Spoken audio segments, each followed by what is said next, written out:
Remarkable. Remarkable. Remarkable. Remarkable.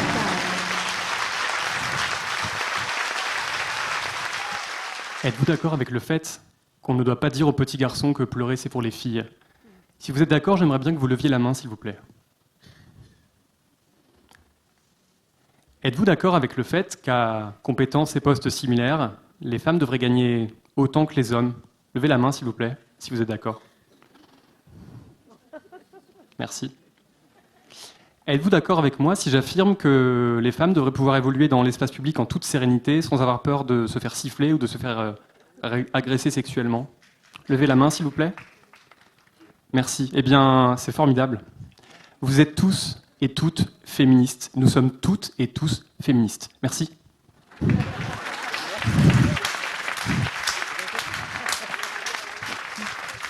Bon.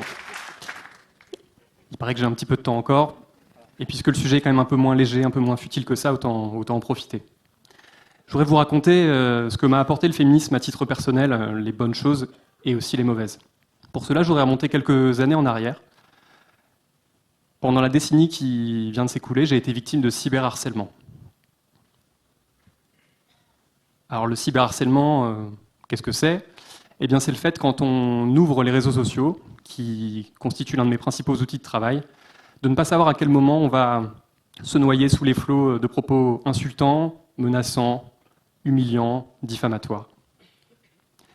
Ça, ce n'est que la partie émergée de l'iceberg, mais croyez bien qu'elle fait déjà extrêmement mal. Mais effectivement, ce n'est pas tout, parce que le cyberharcèlement, ça ne s'arrête pas quand l'ordinateur s'éteint. Ça se propage dans ce qu'on appelle la vraie vie. Je vais vous donner un exemple. Un soir, on sonne à votre porte, vous êtes tranquillement installé en famille. C'est un livreur de pizza. Il vous apporte 2 pizzas que vous n'avez absolument pas commandées. Vous lui dites qu'il y a erreur, vous vérifiez le bon de commande avec lui, c'est effectivement votre nom, votre adresse. Vous finissez par accepter les pizzas parce que vous ne pouvez pas prouver que vous ne les avez pas commandées. Et puis le lendemain, on sonne de nouveau à la porte, à la même heure à peu près. C'est le même livreur de pizza. Cette fois, il n'a pas 2 pizzas, il en a 8. Et vous n'avez toujours, évidemment, rien commandé. Vous ne tardez pas alors à comprendre qu'il se passe quelque chose et que, quelque part, des gens ont décidé qu'à présent, leur hobby principal consisterait à s'arranger pour que plus jamais vous ne vous sentiez en sécurité, même au sein de votre foyer, même avec votre famille.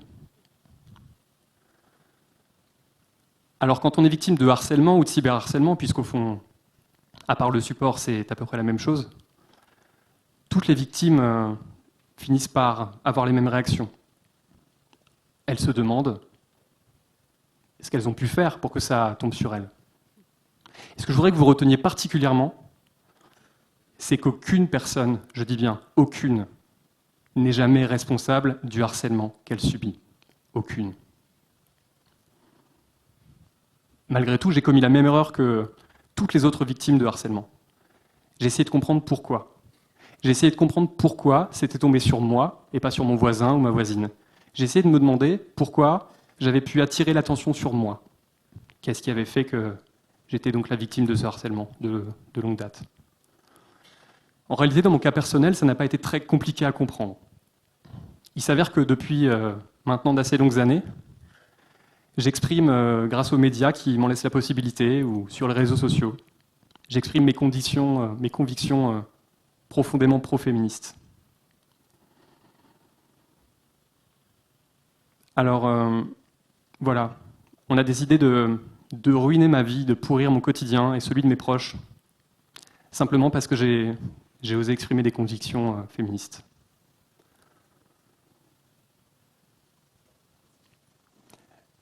Le féminisme, au fond, c'est quoi? Comment on peut le définir simplement?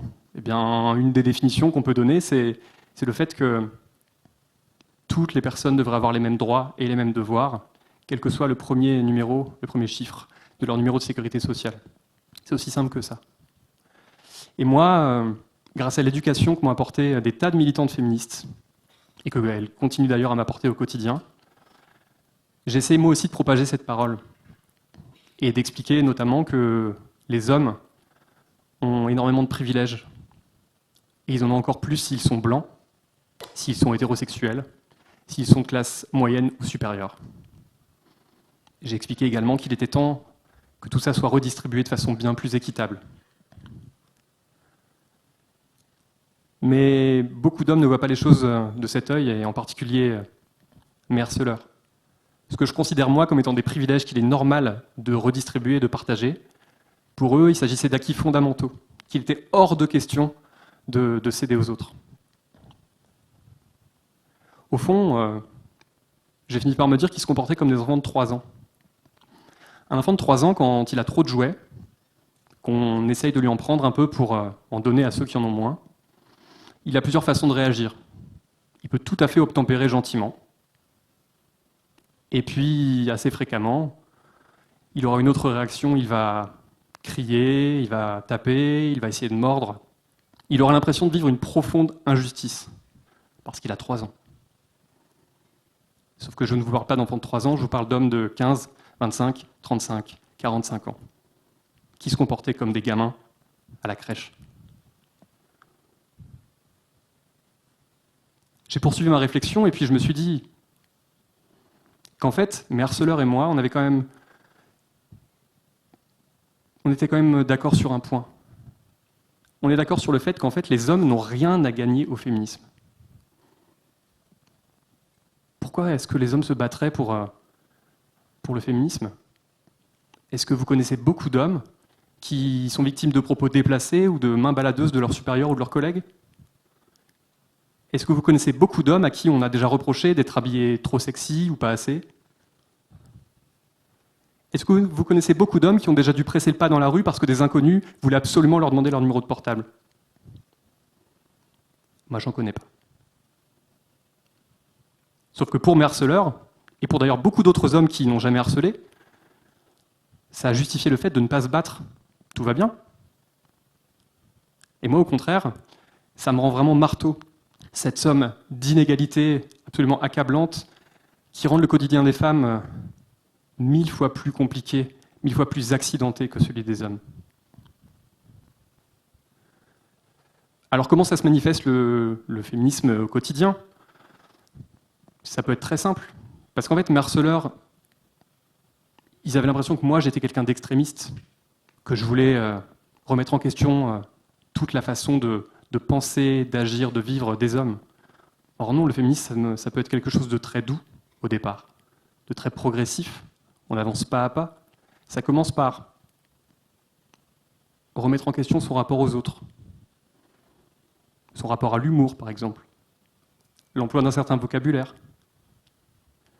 Se demander si on est parent, si on élève vraiment de la même façon ses fils et ses filles. Se demander, pour absolument chacun et chacune d'entre nous, si on traite les femmes avec autant de respect que les hommes. Et puis au final, on se rend compte quand même, quand on a ce comportement au quotidien, que même si on n'a pas grand-chose de concret à y gagner, le féminisme peut quand même nous apporter beaucoup de choses à nous les hommes. En premier lieu, il nous apprend l'empathie. L'empathie, c'est ce qui fait qu'on arrive, ou qu'on essaye en tout cas, de se mettre à la place des autres personnes pour essayer de comprendre ce qu'elles ressentent. L'empathie, c'est quelque chose qu'on enseigne beaucoup aux petites filles, en leur mettant notamment, dès le plus jeune âge, un poupon dans les bras et en leur demandant de s'en occuper.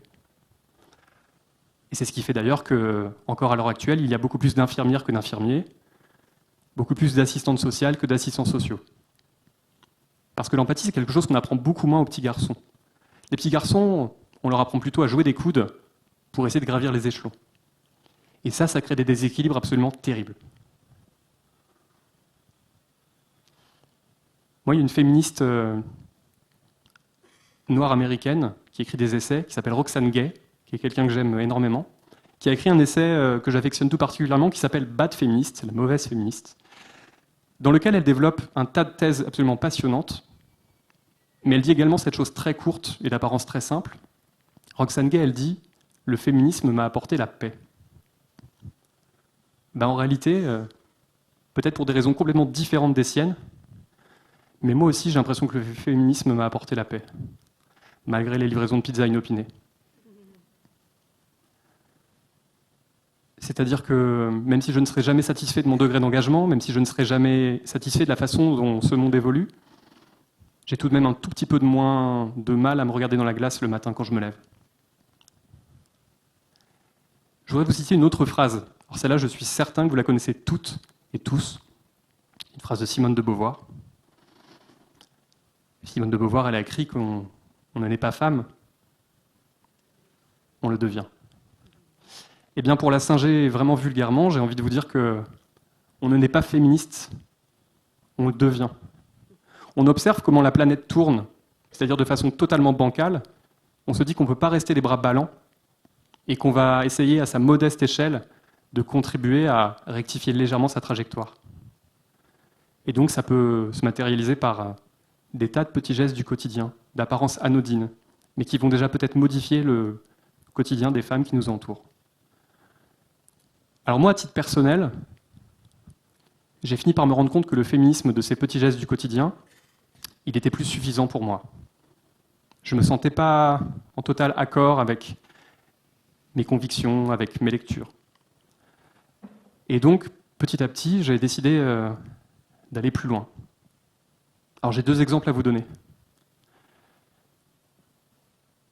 J'appartenais à une bande d'amis dans laquelle plus un homme se comportait de façon dégueulasse avec les femmes, plus il était valorisé. C'était plus tolérable pour moi. Alors j'ai décidé purement et simplement de rompre avec ces amis. Et puis j'ai décidé de continuer à faire un peu le ménage autour de moi en réalisant que une partie des gens avec qui je passais mes samedis soirs ou mes week-ends me semblaient hélas eux aussi assez irrécupérables sur ce genre de sujet. Je vais vous donner un deuxième exemple. Je suis marié depuis maintenant plus de 8 ans avec une femme que j'aime et qui m'aime aussi, j'espère. Eh bien, même si elle porte un anneau symbole de notre union, j'estime n'être en rien son propriétaire. Elle ne m'appartient pas, ni son corps, ni ses pensées, ni ses désirs. Et aujourd'hui, depuis quelques années, cette femme vit, parallèlement à la nôtre, une deuxième histoire d'amour. Parce que je suis qui, moi, pour m'imposer comme le seul phare de son existence? Alors mes choix peuvent vous sembler radicaux. D'ailleurs, vous remarquerez que je ne vous demande pas d'imiter mes choix de vie. Mais en fait, ce qui est important à retenir, c'est que nous pouvons toutes et tous chercher dans notre quotidien, dans notre façon de vivre, des façons de vivre pleinement le féminisme en cohérence avec ce que nous voulons pour le monde de demain. Alors voilà ce que je vous encourage à faire. Observez autour de vous, demandez-vous chaque jour ce que vous pouvez faire d'un peu plus que la veille. Et surtout, remettons-nous toujours en question. Vivons toujours dans un état d'insécurité intellectuelle permanente. N'ayons jamais l'impression d'être arrivés au bout du chemin, parce que ce ne sera jamais le cas, ni pour vous, ni pour moi. En matière de féminisme, la perfection n'existe pas. Mais le monde a quand même sacrément besoin qu'on essaye de s'en rapprocher. Merci.